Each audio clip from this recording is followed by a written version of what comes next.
So any account of our proposal really has to start in March of 2008 when we first started dating. As most of you probably know, we actually met on a field trip for a volcanology class in Ecuador. That was where we really, met and spent a lot of time on the bus together. I first asked her to dance as part of our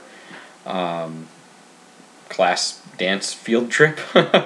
And after that, after that trip, we had really started to hang out a lot together, doing homework. We did a dance class, a bunch of, hanging out with friends, all that kind of stuff. So we had just actually gone on what was definitely our first date, but it was still a little unclear whether we were boyfriend, girlfriend, or to borrow the terms from Happy Days, whether we were going steady.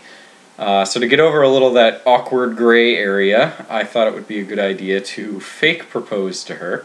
One night when we were studying in Lathrop Hall, which is an important detail to remember for later, I got down on one knee, pulled out a ring box, and opened it up to show her a dime-in ring. It was a handmade ring that was made out of a piece of computer paper with a dime glued to the top of it. So obviously a little gimmicky, but helped us get past that gray period. So fast forward 4 years to the actual proposal. As I was planning it, it came down to me wanting to make it special in some way. There's 10,000 stereotypical ways to do it, and while they're all great and she would remember any one of them, I wanted one that was kind of tailored to her. So, thank you to Jeff Eng and Allison Patchen for getting married right around our 4th anniversary, which actually was very helpful because it got Katie to come up to New York. They were getting married in Rochester, which is about 2 hours from where I was living at Colgate, where I work. Got Katie into town, and I forgot the wedding gift for Allison and Jeff, which was my convenient way to get Katie back to campus. I told her I forgot the gift, which I intentionally did, and we decided that we would take the 2-hour drive back to Hamilton the day before their wedding, and we would relive our first date while we were there, since it was close to our 4th anniversary.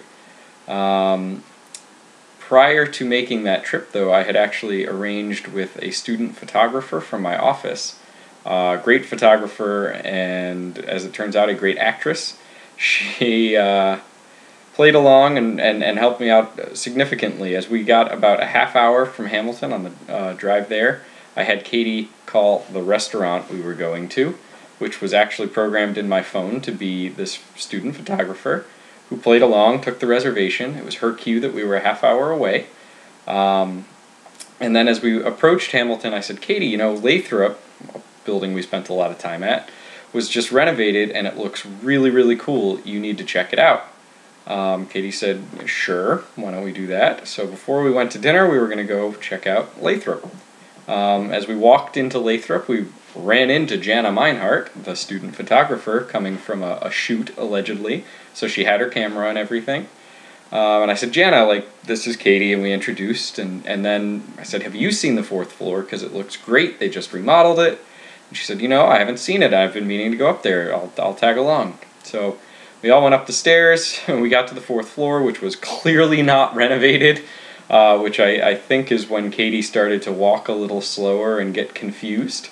And walked into the classroom where I had proposed originally, and Jana had been kind enough to set up a set of champagne glasses and some sparkling grape juice that I had gotten with Katie in mind. And that was when Katie definitely got confused.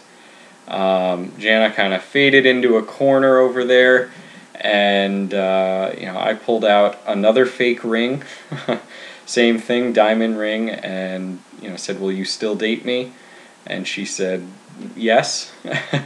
Then I pulled out another ring, the actual ring, and said, will you date me forever? Jana got some nice photos of those, which you can see around, and we went outside, took some more photos. I was expecting Katie to be full of tears, and as it turns out, she was mostly full of So that wasn't the reaction I was expecting, but it all works. And as you know, she said yes.